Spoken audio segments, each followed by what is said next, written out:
John moved slowly down the silent hallway of the old research wing. He held a small lantern in one hand and a datapad in the other. He was new to Station Amber. He worked as an engineer in the power core section. He had never come this way before. The hall looked unused. Pipes ran along the ceiling. The air smelled faintly of metal and oil. John paused when he heard a soft sound. It was like a whisper or a sigh. He stepped closer. The light from the lantern flickered on the wall. He saw a heavy metal door with a small window set high above. The window had thick bars. Behind it, John heard the sound again. He pressed his ear to the cool metal. It was a voice. It spoke in a tone he did not know. It was full of fear. John took out his datapad. He scanned the door's code panel. The readout showed sealed. He frowned. He had never seen this door. On his station maps, he tapped his fingers twice on the panel. Nothing happened. He watched the coding lights blink. He tried another command. No change. John sighed and stepped back. He thought about leaving. But the girl's voice made him pause. He felt a pull inside. He was not sure why. He whispered, "Hello?" The voice stopped. Silence followed. John waited a moment. Then the voice came again. He smiled and called softly, "I'm John. Are you okay?" He did not know if she could understand him. He did not think she spoke his language, but he spoke anyway. The voice did not answer. Instead, he heard a soft rustle. He took out a small blanket from his pack. He knelt by the door and placed it. On the ground, he laid it gently. Then he placed a food pack on top. John stepped back. He tapped his comm unit. He said to the station net, "Engineer John here. I found a sealed cell in the old wing. There might be a prisoner inside. It is not on the logs. Should I open it?" He kept his voice low. He did not want to alert any guards. He waited. No response. He tried again. Finally, a crackle came. "John. We have no record. Stand by. I check now." John heard footsteps echo down the distant corridor. He stayed quiet. He watched the door. The soft breathing sounded again. A tall man in a station uniform arrived. His name was Carter. He was a security officer. Carter scanned the door. He tapped his badge. He frowned. He said, "This door should not exist. There is no access code in the system. Who told you to come here?" John shook his head. He said, "I heard a voice. She is hurt or afraid. I think she needs help." Carter's eyes narrowed. Carter spoke into his "Come, we need to open this now. There may be a dangerous alien inside." The term alien made John's heart tighten. He knew Station Amber sometimes took prisoners. He did not know what they held here, but he felt the girl inside was not dangerous. He sensed her fear. He felt pity. Moments later, 2 more officers arrived. One carried a heavy cutting tool. The other held a stun gun. They prepared to break open the door. Carter signaled. The cutting tool whined. Sparks flew. John stepped back, his heart pounding. He covered his ears against the noise. In a few tense seconds, the cutter finished the circle. The door swung open. Light from the hall spilled in. Carter raised his stun gun. John held up his hand. "Wait, please," he said. "Let me see first." Carter glanced at him. Then he lowered the weapon slightly. John stepped forward. Inside the cell, he saw a young girl. She knelt on the floor in a curled position. Her skin was pale blue. Veins of light purple ran along her arms. Her eyes were large and shining like moons in the dark cell. She wore a simple gray tunic stained with dirt. Her hair fell in long, silver-white strands around her shoulders. She looked up at John. Her eyes widened.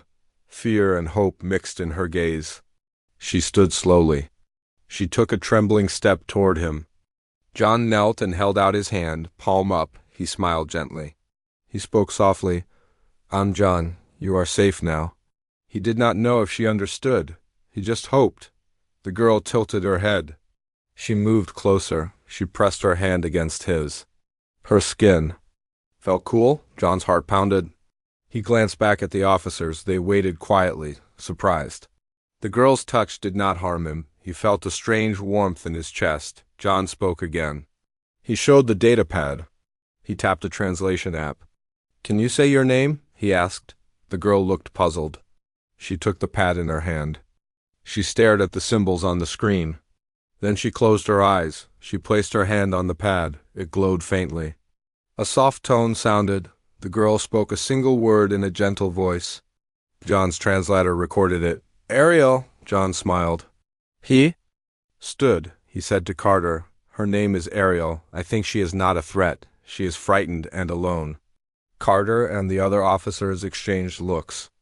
Carter lowered his gun fully. He said, "We should bring her to the med bay for checkup. But she must be contained until clearance." John shook his head. "She needs help and kindness first. She is not a monster." Carter hesitated, then nodded. He spoke into his cum. "Medical team to Old Wing. Bring translator unit?" The other officer secured the cell door open. John gently took Ariel's hand. She followed him out of the cell like a lost child guided by a kind parent. The corridor lights felt bright. She squinted and blinked. John stopped. He knelt and smiled. "Can you walk?" Ariel nodded. She stepped beside him. He led her slowly toward the medical bay. As they walked, rows of old research rooms passed by. John tried simple words. He said, "Food, water, safe." Ariel pointed to her empty stomach and nodded. John reached into his pack and took out another food pack. He handed it to her. She opened it carefully and ate small bites. John watched with relief. Ariel finished and looked up. She held out her hand. John placed his in hers. They reached the med bay doors. As they entered, staff hurried to greet them. Lights and machines hummed. A nurse asked questions. Carter provided details. John moved close to Ariel and whispered, "It is okay." Ariel squeezed his hand. John stood back and let the med team work. He watched her sit on the table. The nurse scanned her arms and measured her vitals. Ariel closed her eyes. John felt both wonder and worry. He did not know her world or her powers. But he did know he would do all he could to help. Later, when the nurse stepped away, John knelt quietly. He said, "You are safe here, Ariel. I will help you find your home." Ariel looked at him, her lips curved in a small smile. She spoke again through the translator. "Thank you, human." John's chest swelled. He glanced at the medbay door. He thought of the dark cell where she had lived. He knew their journey was just beginning, but for now, Ariel was free. John would not let her face the world alone. He held her hand once. More, she pressed his fingers gently. In that moment, trust grew between them. John stood and looked at the busy med staff. He whispered to Ariel, "Rest now. I will be here when you wake." Ariel nodded and closed her eyes. John stepped back and watched over her. In the quiet of the med bay, hope shone bright for them both. John left the med bay and moved down the quiet corridor. He carried a small bag with spare clothes. He felt both hope and worry. Ariel's rescue had changed his life. He wanted to help her find answers. He wondered about her homeworld. He wondered what held her captive. He took a breath and pushed open the shuttle bay door. The bay lights glowed blue and white. Several small shuttles sat docked. Some were old and unused. John led Ariel to the smallest craft. It was an older model, but it looked reliable. Ariel's eyes widened. She looked at the controls and then at John. He nodded and smiled. He said, softly, "This will take us to safe space. We must leave now." She reached out and touched his arm. John felt her cool skin. He felt her trust. He opened the shuttle door and helped her inside. Ariel sat on the bench and looked around. She saw star maps on the console. She saw a few empty seats. John strapped himself in and flipped switches. He hummed a tune to calm her. Outside, 2 security officers approached. John saw them through the window. He started the engines. The shuttle shook. He pressed the throttle. The hatch slid closed. He pressed a button. The bay doors opened with a hiss. The shuttle rolled forward and rose up the launch rail. Ariel leaned forward. She pressed her face against the glass. She had never seen the station from this angle. Stars rushed past.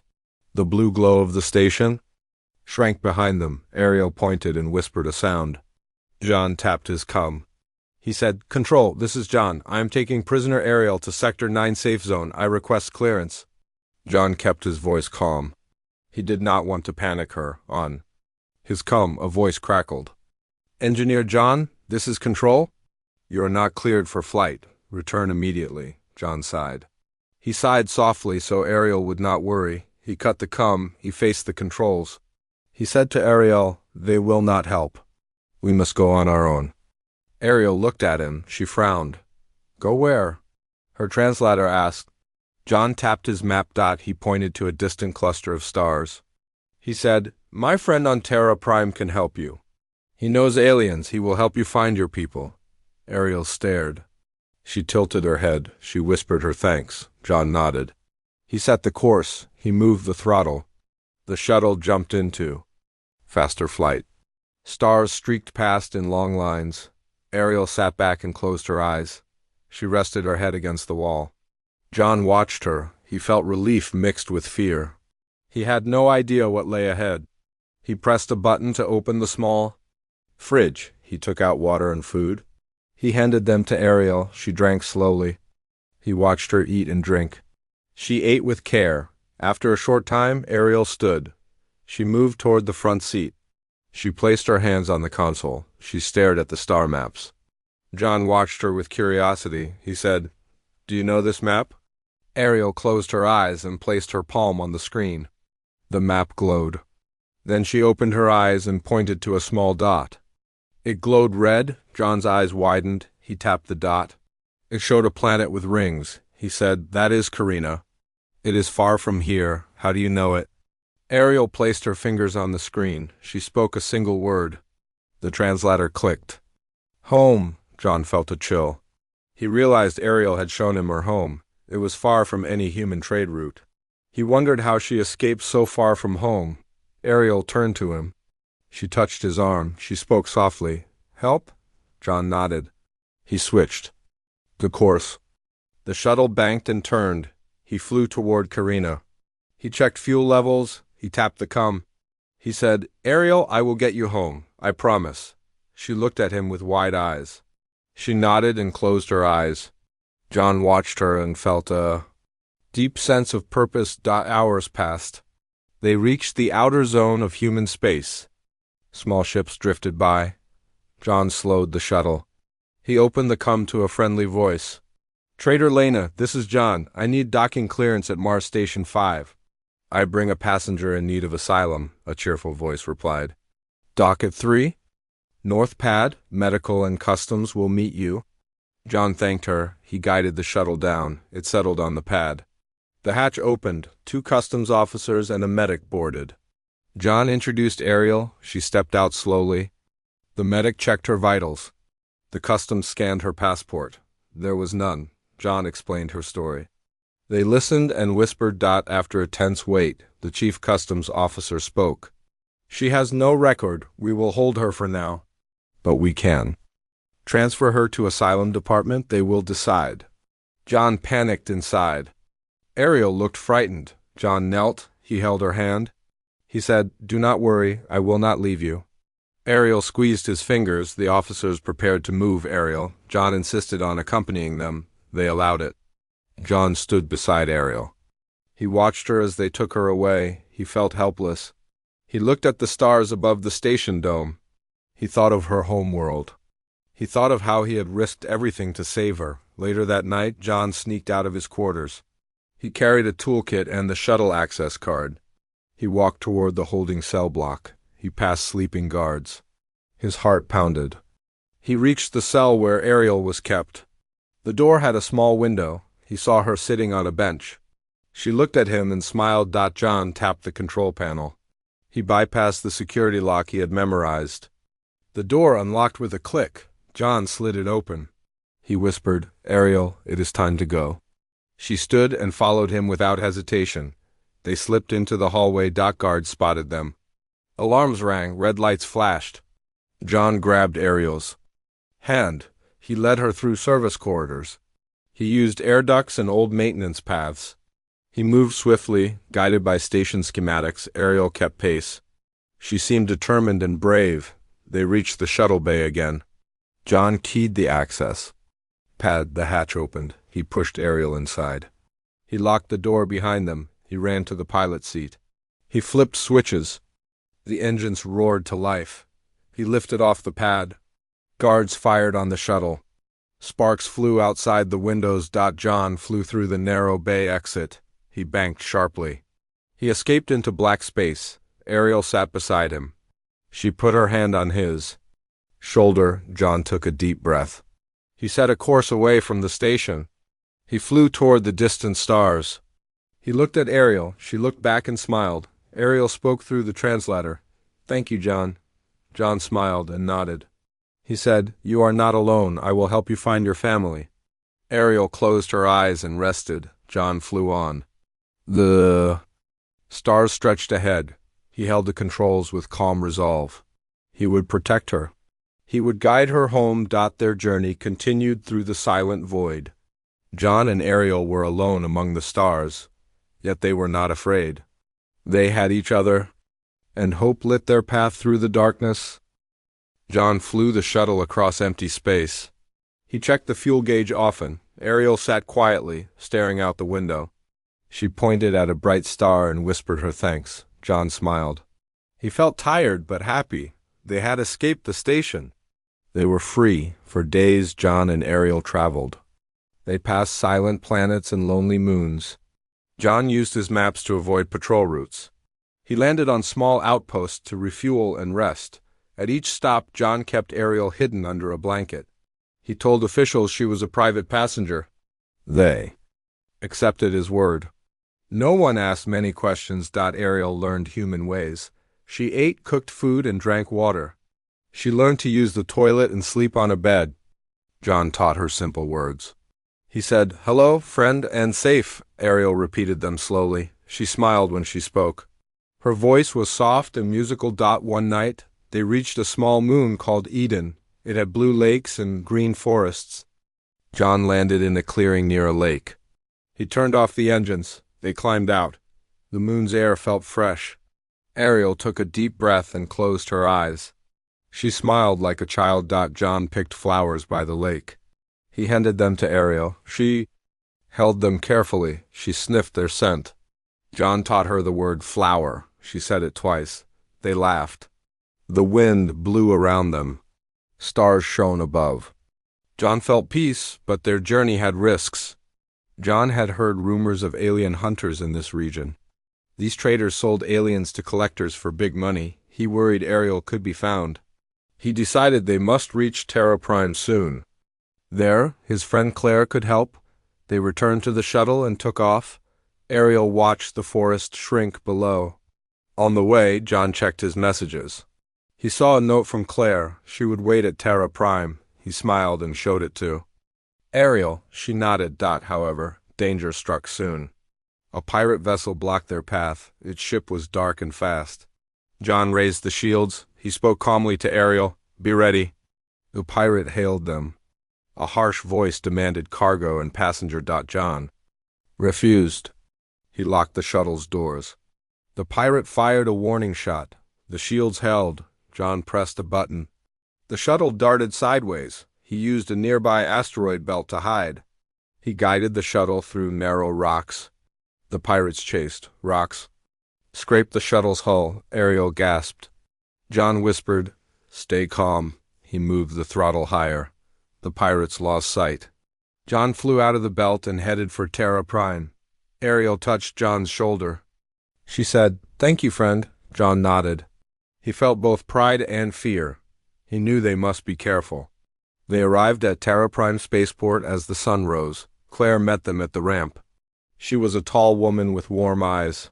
John called her Claire. Ariel hid behind John. Claire saw Ariel and gasped. She stepped forward. She knelt and spoke softly. "You are safe now." Ariel looked at Claire. She felt kindness. In the days that followed, Claire arranged for a safe house. She hired guards and secured a translator unit. Ariel slept in a bright room. She ate good meals. She practiced words with Claire and John. She learned home, family, and peace. John walked in the garden with Ariel. She pointed at a bird and said, "Bird?" He smiled and taught her about animals. Ariel giggled when she saw bees. She said, "Bee?" John laughed.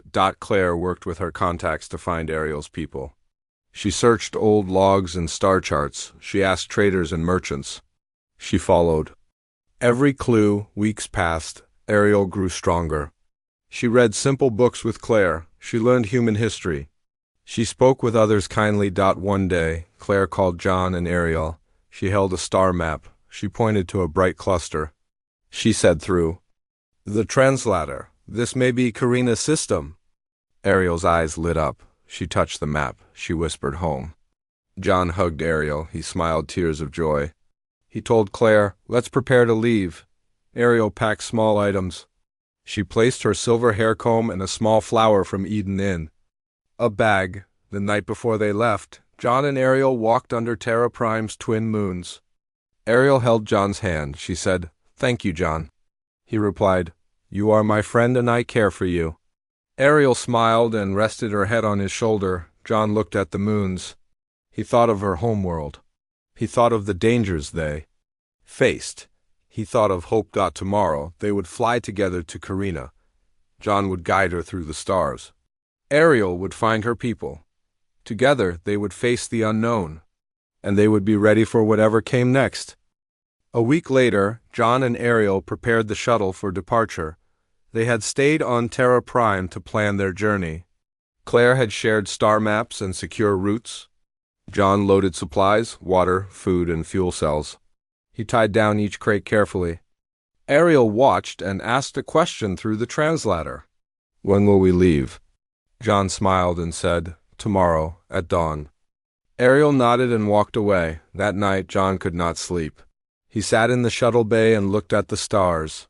He remembered the moment he first met Ariel. He felt both wonder and responsibility. He wondered what dangers lay ahead. He touched a small photo of his family he kept in his pocket. He hoped they would understand his mission. Morning came with pale light. John found Ariel by the hangar door. She held a small plant Claire had given her. The plant had soft green leaves. Ariel gently placed it in her bag. She said, "For home?" John nodded, touched the plant, and smiled. They boarded the shuttle. John ran pre-flight checks. Engines hummed softly. Ariel strapped into the passenger seat. John sat at the controls. He looked at her and said, "Ready?" Ariel nodded and held his hand. John pressed the launch button. The shuttle lifted off under the pale sky of Terra Prime. It climbed through clouds and into the black of space. Ariel looked out the window. She reached up and touched the glass. John activated the autopilot for a moment. He leaned toward her and said, "Look at the stars." Ariel's eyes shone. She whispered, "Beautiful." John deactivated autopilot and guided the shuttle toward the Karina system. The journey would take 2 days at faster-than-light speed. John engaged the drive. A bright pulse filled the cabin. The shuttle surged forward. Ariel closed her eyes and held John's hand. When the drive ended, they drifted in quiet space. A large planet with rings filled the view. John spoke softly. "Karina," Ariel gasped. Tears formed in her eyes. John placed a hand on her shoulder. Ariel looked at him and said through the translator, "Home?" John nodded. He guided the shuttle through the planet's ring band. Ice and rock shards sparkled around them. He steered carefully to avoid collisions. Ariel watched in wonder. The shuttle passed through a gap. The planet's blue and green surface filled the window.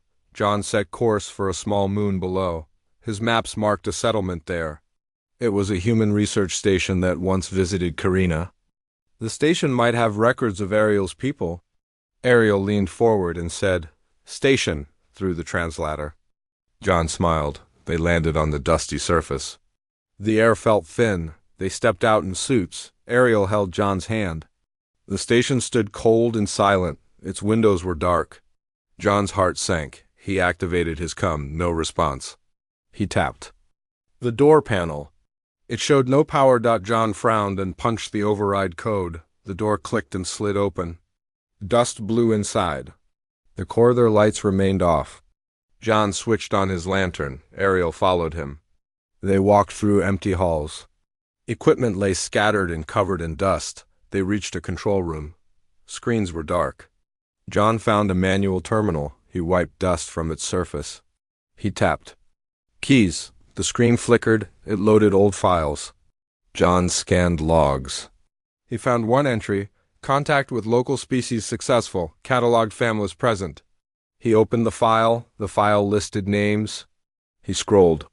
Suddenly he found a name, Ariel Tiven of Clan Mira. He read details, home village coordinates, and cultural notes. John looked at Ariel. She closed her translator. She whispered her clan name. John smiled. Your family was here, he said. But they left. Ariel's lips trembled. She looked at him with sadness. John held her hand. He said, We will follow them. Ariel nodded. John downloaded the data to a drive. He pressed a button. The terminal beeped. He closed the file. He tapped another command. Power up station.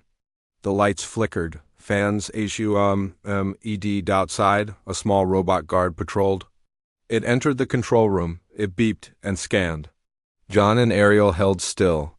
The robot recognized John's human ID and Ariel's alien code from the downloaded data. It beeped happily and waved its mechanical arm. John patted the robot. He said, Let's find transport. The robot led them to a hangar door. It opened, revealing a small scout ship. It looked old but functional. John checked the hull. He nodded. The robot guided them inside. John checked the craft. He tightened bolts and tested engines.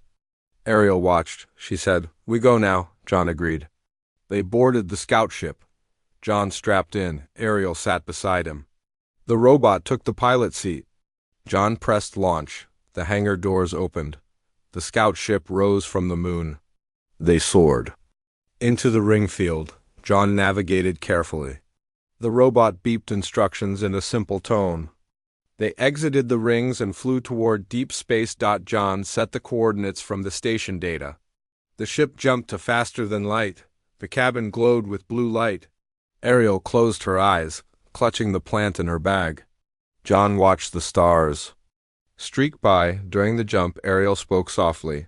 Family? John squeezed her hand and said, Soon. Ariel nodded and rested. When the jump ended, they exited near a cluster of asteroids. The asteroid field glowed around a small hidden station. John recognized it from the logs, a secret outpost used by aliens and humans.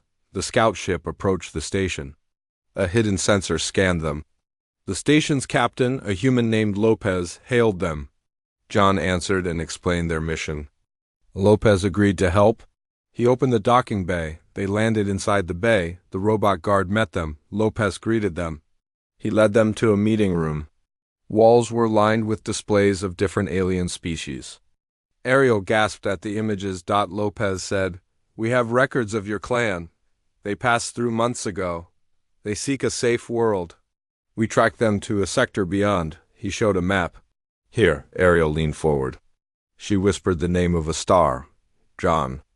And Ariel studied the map. They saw a bright spiral galaxy. Coordinates pointed to a distant system. John tapped his come to Claire. He requested fuel and supplies. Directions came back quickly. That night, John, Ariel, and the robot climbed into Lopez's transport ship. The engines roared. They lifted off.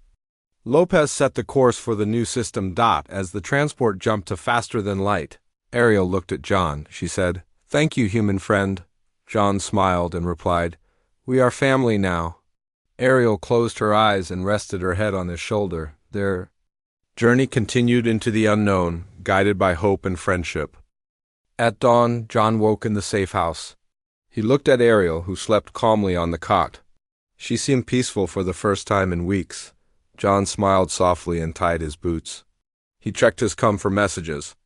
Claire had sent coordinates for the next jump. He stood and gently shook Ariel's shoulder. Ariel's eyes fluttered open. She sat up and rubbed her temples. She looked at John and smiled.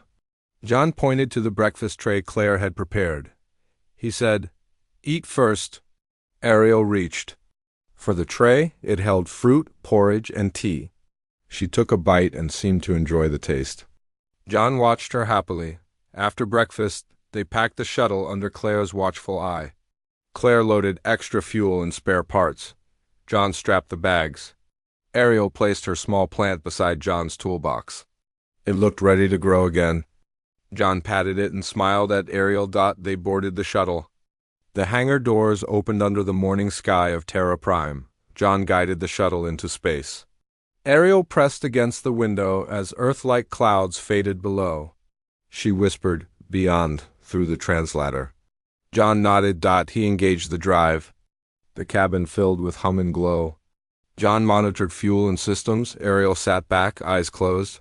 She seemed to remember her first jump. John glanced at her and felt a mix of pride and worry. When the jump ended, they drifted in another star cluster. John scanned the charts. He said, "Next stop, star system Lyra." Ariel opened her eyes and looked at the swirling stars. John set the course and pushed the throttle.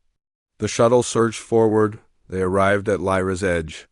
A large planet with red deserts came into view. John said, "We need supplies here." Ariel nodded.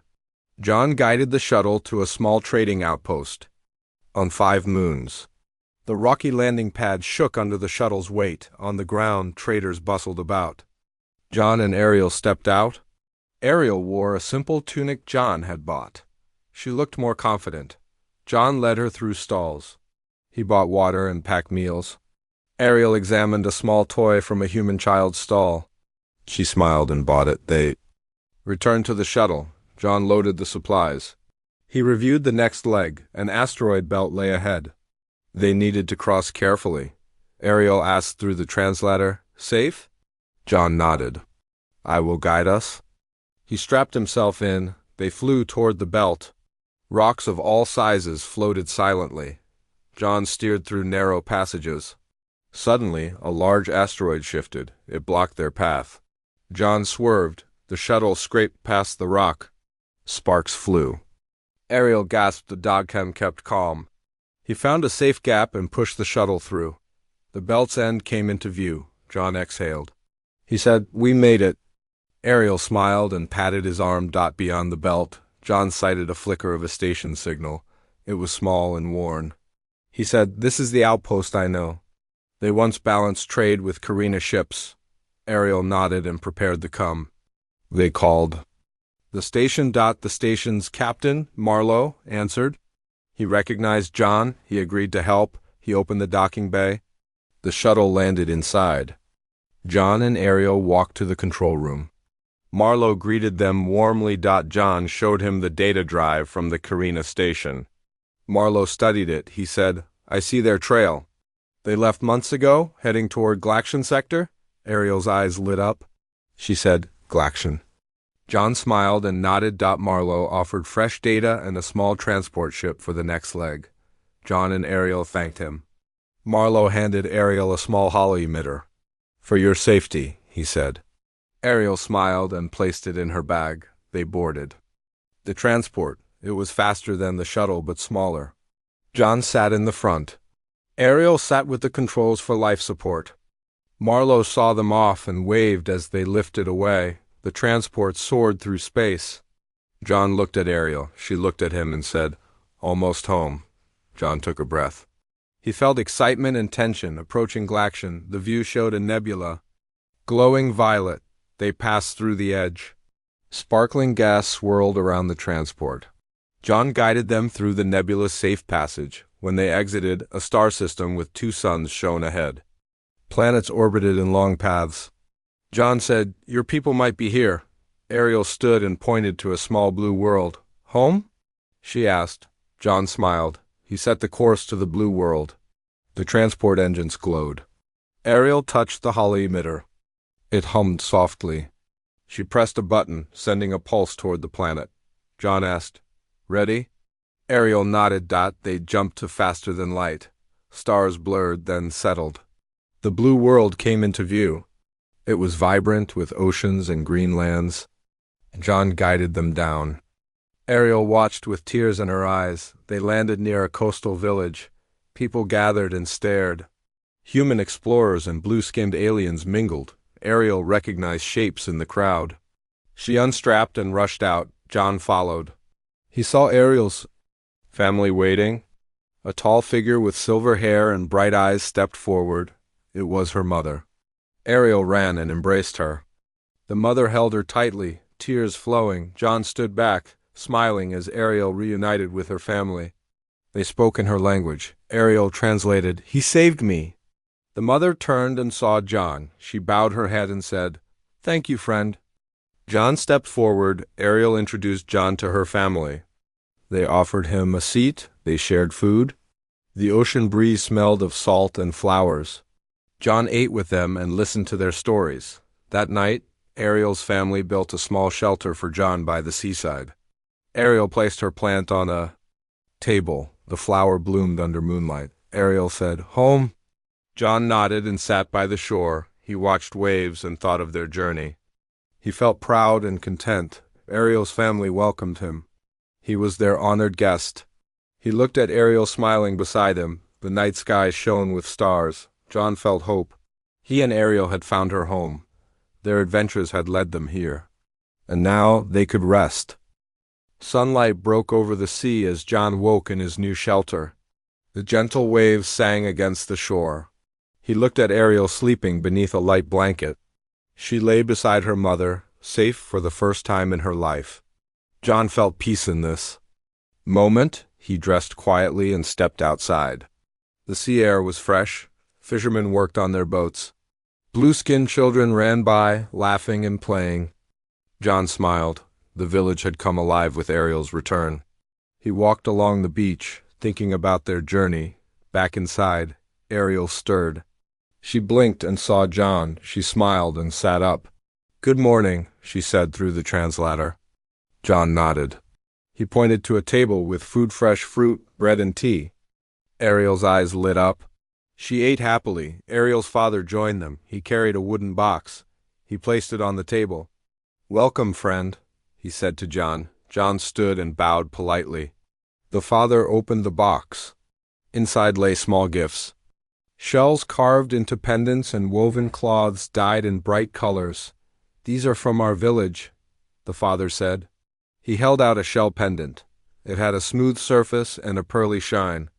John accepted it with gratitude. He put it around his neck.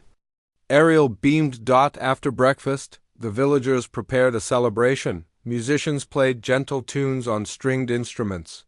Families gathered by the shore. Ariel dressed in a bright tunic. John wore a simple shirt and pants. The villagers painted blue symbols on his arms as a sign of friendship. The ceremony began. A village elder spoke in Ariel's language. A translator device repeated words in a soft tone. "Today we honor the human who saved our daughter. You showed kindness when all others saw a monster. We welcome you among us." John's heart pounded. He stood before the villagers. He bowed. He spoke in simple words. "Thank you. I only did what is right." Ariel stood by his side, holding his hand. The villagers cheered. They drummed and sang. Children danced in circles. Ariel joined them, her laughter ringing out. John watched with joy. After the celebration, Ariel led John through the village. She pointed out homes and shops. She showed him her old house. It was small but cozy. She opened the door and touched the walls. Memories filled her eyes inside. Ariel's older brother waited. He smiled and embraced her. John greeted him. The brother shook John's hand firmly. Ariel showed John her room, a simple space with a small table and shelf. On the shelf sat a picture of their family on a distant moon. Ariel touched it gently. John asked through the translator, "Do you want to stay here?" Ariel looked at her family and then at John. She smiled softly. She said, "Home." John nodded. Days passed in peaceful routine. John helped the villagers repair boats and build new docks. Ariel introduced him to friends. They swam in the clear water.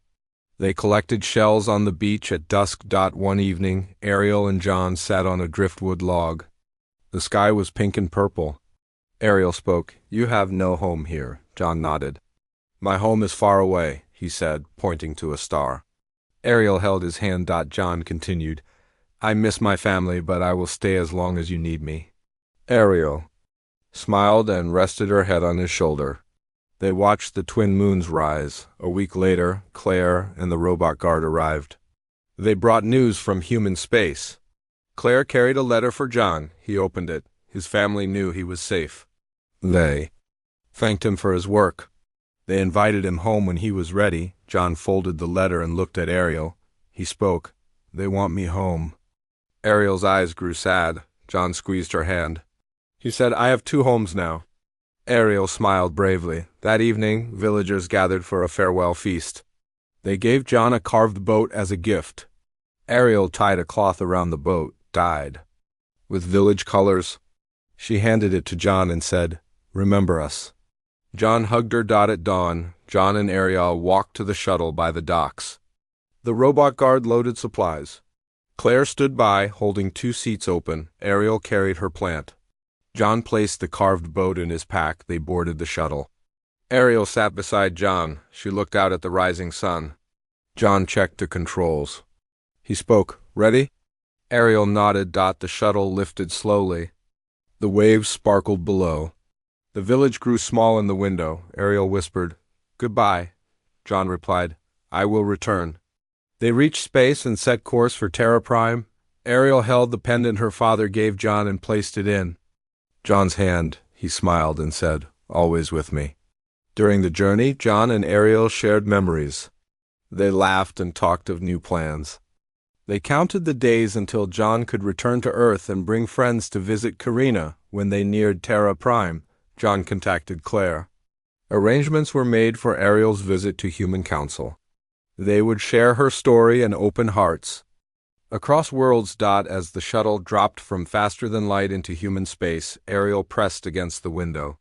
The blue planet rose before them. Ariel whispered, Home. John nodded, smiling. Home, he echoed.